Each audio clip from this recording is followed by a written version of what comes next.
BFM Business, BFM Crypto, les pros.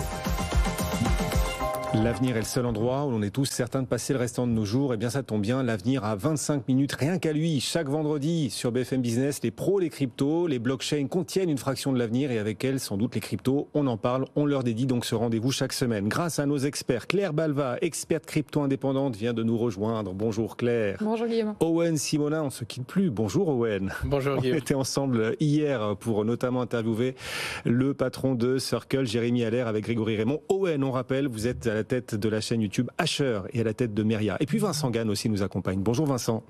Bonjour Guillaume. Ravi Owen. Également de vous retrouver Vincent. Vous êtes analyste technique indépendant. D'autant plus ravi que les cours du Bitcoin sont quand même en pleine forme. Quel rebond depuis quelques jours. Le cours du Bitcoin s'est encore apprécié plus de 20% depuis la première faillite bancaire américaine. Est-ce que vous pouvez rappeler à nos auditeurs et téléspectateurs les raisons de ce comportement offensif du Bitcoin en ce moment ?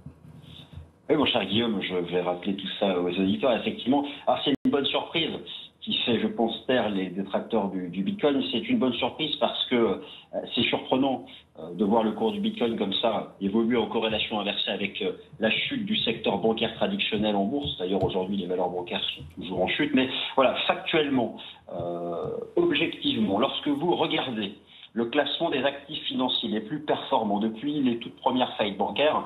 Alors, vous retrouvez le marché obligataire qui est bien parmi les classes d'actifs majeurs. On va mettre le marché crypto à part. Le marché obligataire qui est bien orienté, mais on comprend pourquoi. Les métaux précieux et encore plus haut, 1, 2, 3, 4 étages plus haut, le marché crypto. En fait, non, je me trompe, plus précisément, le cours du Bitcoin. Parce que c'est vraiment lui, au sein de l'écosystème, qui affiche une performance intéressante depuis le début de l'année, mais effectivement, cette performance s'est accélérée depuis 2 semaines. Alors, les mécanismes, vous l'avez, je pense que les auditeurs qui écoutent régulièrement votre antenne et votre excellente émission ont compris que ce stress bancaire, ce choc bancaire, on peut l'appeler comme on veut, a entraîné une réaction immédiate de la Réserve fédérale des États-Unis, qui, elle aussi, a surpris tout le monde en utilisant à nouveau son bilan, et puis surtout, les anticipations de cycle des taux d'intérêt ont été radicalement revues, c'est-à-dire qu'en fait, c'est le sens inverse, c'est un virage à 180 degrés. Désormais, le marché se projette sur des baisses de taux d'intérêt des banques centrales. D'ailleurs, les taux d'intérêt du marché ne s'y trompent pas. Et à la marge, il y a eu un petit recul du dollar américain, mais pour le dollar américain, la baisse n'est pas forcément dite. Alors, overall, Bitcoin a été soutenu par l'ensemble de ces arbitrages cross-assets favorables. Et enfin, au sein de l'écosystème, on a pu aussi avoir des arbitrages en défaveur de certains stablecoins en faveur du Bitcoin.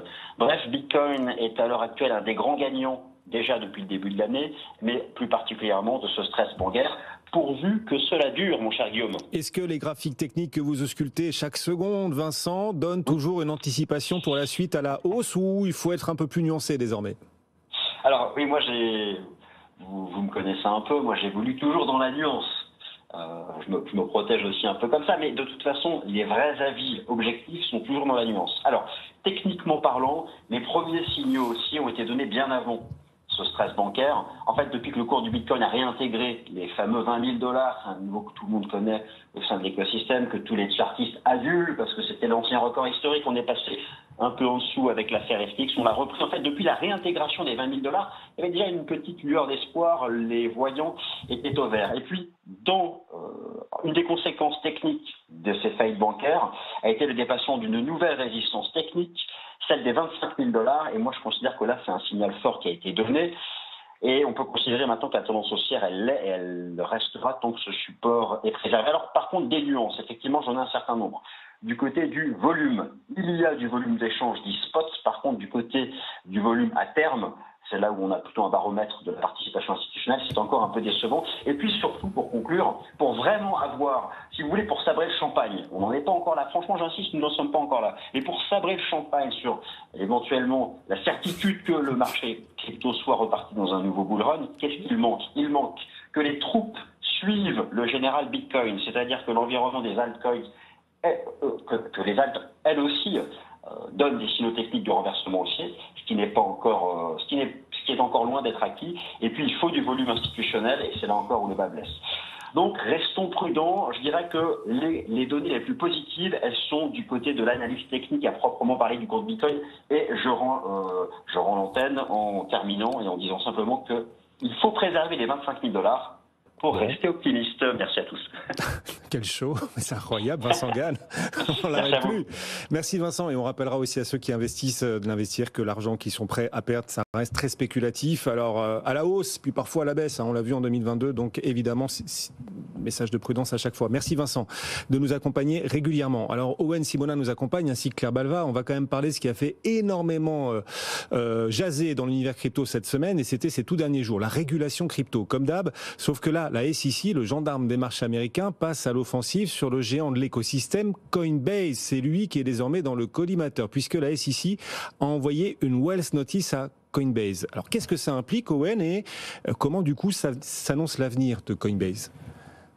Une Wells Notice, c'est quand on utilise justement, c'est un signal envoyé à Coinbase pour leur dire que voilà, selon leur analyse, certains produits ne seraient pas conformes et qu'ils pourraient les attaquer en justice justement pour revenir sur ces différents points-là. Donc on parle du produit Wallet de Coinbase, on parle également de service Coinbase Prime, on parle de Coinbase Earn, le produit d'earning qui permet de générer des intérêts sur la plateforme de Coinbase. Et c'est là que ça pose un très gros problème. On en avait déjà parlé sur ce plateau. Coinbase avait voulu lancer un produit pour obtenir des intérêts sur les stablecoins et n'avait pas pu à l'époque parce que ce produit aurait pu être considéré comme un securities.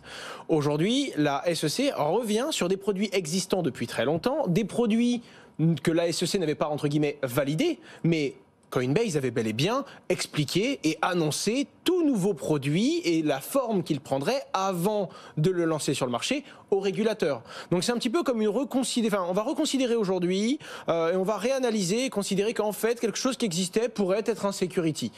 Donc c'est assez dangereux et on parle évidemment de Coinbase, mais c'est pas dangereux pour Coinbase, c'est dangereux pour tout le monde. C'est dangereux pour tout le monde, déjà parce que les États-Unis, c'est un tiers des produits et des services crypto, un tiers des projets. Ensuite, parce que ça remettrait en cause presque tout, et tous les services américains, parce que toutes les émissions de stablecoin, certains stablecoins, on l'a vu avec le BUSD, toutes les émissions de tokens en proof of stake pourraient être des securities, et là, on ne sait plus trop sur quel pied danser.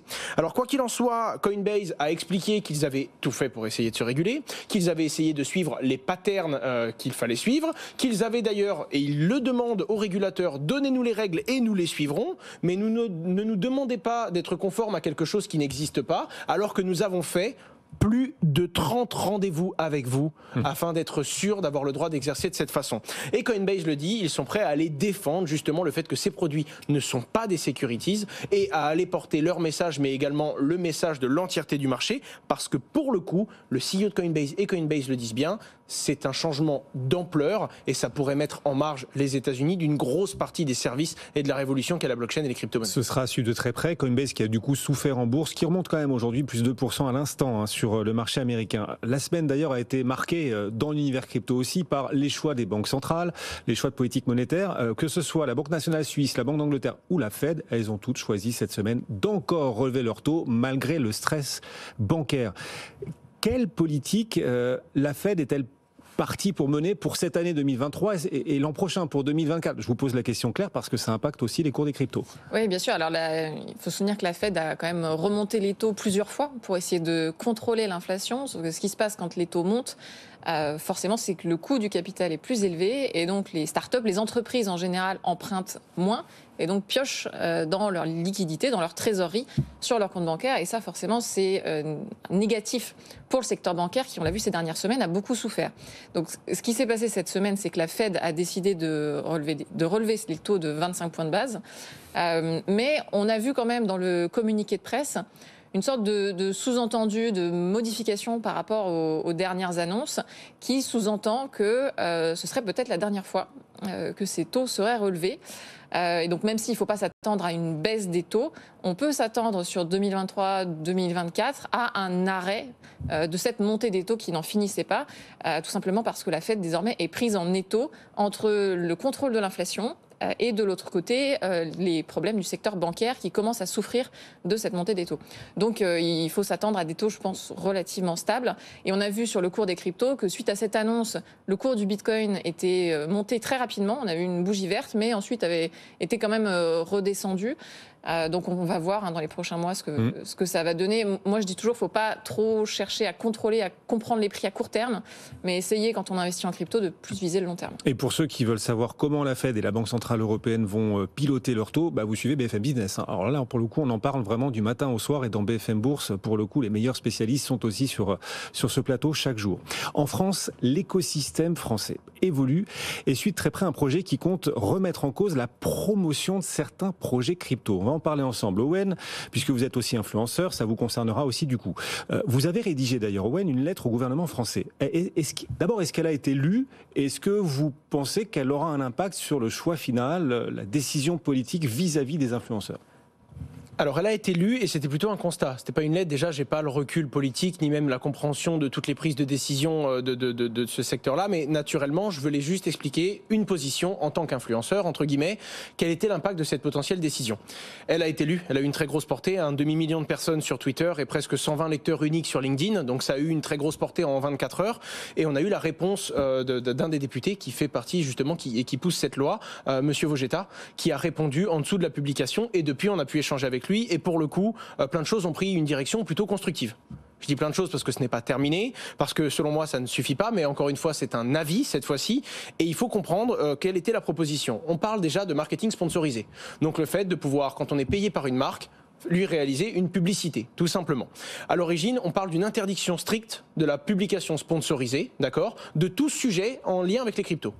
Ça a évolué. Ensuite, c'était interdiction, sauf si l'entreprise était agréée et avait obtenu, un agrément PSAN en France. L'agrément, aucune société ne l'a, donc autant dire que c'était une interdiction. Maintenant, on se dirigerait, et je dis bien on se dirigerait, grâce à un amendement qui devrait arriver, vers le fait que ce soit les sociétés enregistrées en tant que PSAN. C'est déjà mieux qu'avant, mais on parle de 65 sociétés à l'échelle du monde, c'est assez compliqué. Ce qu'il faut comprendre, et c'est ce qui gêne, c'est que... Vous ne pourriez pas, par exemple, parler de Coinbase. Ils n'ont pas l'enregistrement. On ne pourrait pas parler de Coinbase. Mais il y a deux types de sociétés. Il y a celles qui devraient être PSAN et qui ne le sont pas. Ça, c'est une chose, et je peux comprendre qu'on veuille empêcher le sponsoring de ces sociétés, parce que on estime que si elles ne se sont pas régulées, pourquoi est-ce qu'on autoriserait la pub rémunérée vis-à-vis de ces acteurs? Mais le problème, c'est qu'actuellement, en l'état, je le précise bien, cette proposition de loi ferait que toute société qui n'est pas régulée, mais qui n'a pas à l'être, Ledger, Sorare, une société crypto, mais qui n'a pas à devenir PSAN, qui ne propose pas l'un des 4 services qui fait que l'autorité des marchés financiers demande à une société de s'enregistrer, eh bien on ne pourrait quand même pas parler de cette dernière. Les projets décentralisés et finalement le gros de l'écosystème. Ce qui rendrait l'influence impossible à exercer en France d'un point de vue rentable. Un influenceur a besoin d'avoir des sources de revenus et donc il partirait simplement à l'international faire le même métier, mais dans un pays où il n'est pas saisissable par la loi, et ce qui finalement punirait uniquement les bons élèves et ceux qui ont essayé de faire ça en France. Et c'est pour ça que je me suis, parce qu'on a toujours essayé d'apporter beaucoup de vertus et d'avoir une influence la plus responsable possible, que j'ai essayé de faire une lettre pour expliquer qu'il fallait faire attention à ce que ce ne soit pas punitif finalement, bien que l'influence se doit d'être régulée. En tout cas, je partage ce point. On verra ce que sera le choix des législateurs, bien évidemment. Alors, il y a une boîte qui n'est pas encore enregistrée PSAN, mais qui vient frapper à la porte du marché français en demandant directement, non pas l'enregistrement, mais carrément l'agrément, c'est Circle. Circle qui vise l'agrément, et il se trouve que, je me trompe pas, on est bien, oui. Jérémy Allaire, le patron de Circle, c'est quand même l'entreprise derrière le stablecoin USDC. Jérémy Allaire était hier notre invité dans BFM Crypto, d'ailleurs on l'a interviewé ensemble, Owen. Il a annoncé cette semaine des choses très fortes et très favorables pour le coup pour la France, très flatteuses peut-être. Circle en effet devient le 3e géant de l'écosystème crypto à choisir la France comme hub européen après Binance et après Crypto.com. C'est ce qu'a annoncé donc Jérémy Allaire. C'est quoi l'enjeu, Claire? Comment est-ce que vous avez accueilli cette annonce et comment vous voyez du coup la suite? Alors peut-être pour Circle, puis aussi pour la France dans cet écosystème. Alors c'est une nouvelle très positive, forcément pour la France, parce que donc Circle, vous l'avez dit Guillaume, c'est l'émetteur du stablecoin USDC, qui est vu comme le stablecoin le plus solide du marché, malgré son dépeg d'il y a quelques jours, quelques semaines. Ça reste un stablecoin qui est très prisé, même par les entreprises, parce que c'est celui qui est considéré comme le plus solide au vu de ses réserves. Et donc là, les annonces qui sont faites par Jérémy Allaire mardi, alors ça s'est fait sur scène dans une conférence avec Jean-Noël Barrot, donc on voit quand même l'importance que ça prend. C'est qu'effectivement, leur siège social, leur siège européen sera à Paris. et qu'ils ont fait 2 demandes, le PSAN et la licence d'établissement de monnaie électronique. En fait, ce qu'on voit, c'est que ces acteurs, ces émetteurs de stablecoin, ils sont très sensibles aux risques réglementaires, forcément, puisque leur stabilité dépend de leurs réserves. Et donc, ils sont en recherche d'un environnement stable d'un point de vue réglementaire. Et donc, ce que ça montre quand même, c'est que les travaux qui ont été faits par les régulateurs jusqu'ici pour encadrer l'industrie crypto en Europe sont vus de manière très positive par ces acteurs-là, surtout au vu du contexte réglementaire actuel aux États-Unis. Et donc, c'est une extrêmement bonne nouvelle. Alors, on voit qu'ils demandent aussi le PSAN, peut-être parce qu'ils prévoient de lancer des activités qui relèvent du PSAN, donc par exemple un échange entre leur stablecoin et du Bitcoin ou de l'Ether, ou parce qu'ils anticipent que l'obtention de la licence d'établissement de monnaie électronique risque d'être un peu longue, un peu difficile à obtenir. Et donc, ça vaut le coup de lancer plusieurs demandes en parallèle. Ce que ça montre aussi, c'est que la France est très bien positionnée. On voit que depuis 2016, il y a vraiment une logique de filière qui s'est créée en France avec l'arrivée des associations, alors Chaintech à l'époque, Adan aujourd'hui. Donc on a un secteur très dynamique et donc ce que ces entreprises viennent chercher, c'est des talents, c'est des régulateurs aussi compétents qui savent leur parler, qui savent suivre les dossiers. Et donc tout ça, c'est présent en France et donc on peut même s'attendre dans les prochains mois à ce que d'autres entreprises étrangères viennent sur le territoire. Et on lui a demandé lors de cette interview hier à Jérémy Allaire, le patron de Circle, si la France, formidable pour rentrer en Europe, enfin il y a quand même toutes ces grèves, ces tensions sociales, les manifestations. En plus, on l'interviewait depuis le carrousel du Louvre, il y avait cette grande manifestation à quelques dizaines de mètres. Et on lui demandait si ça lui posait question à lui, en plus, en tant qu'entreprise américaine, voire s'implanter dans un pays où il y a cette ambiance sociale toujours un peu tendue ici en France, et il nous disait écoutez, c'est pas un souci pour nous, c'est une raison de plus d'admirer les Français. Voilà. Et c'est pas son business.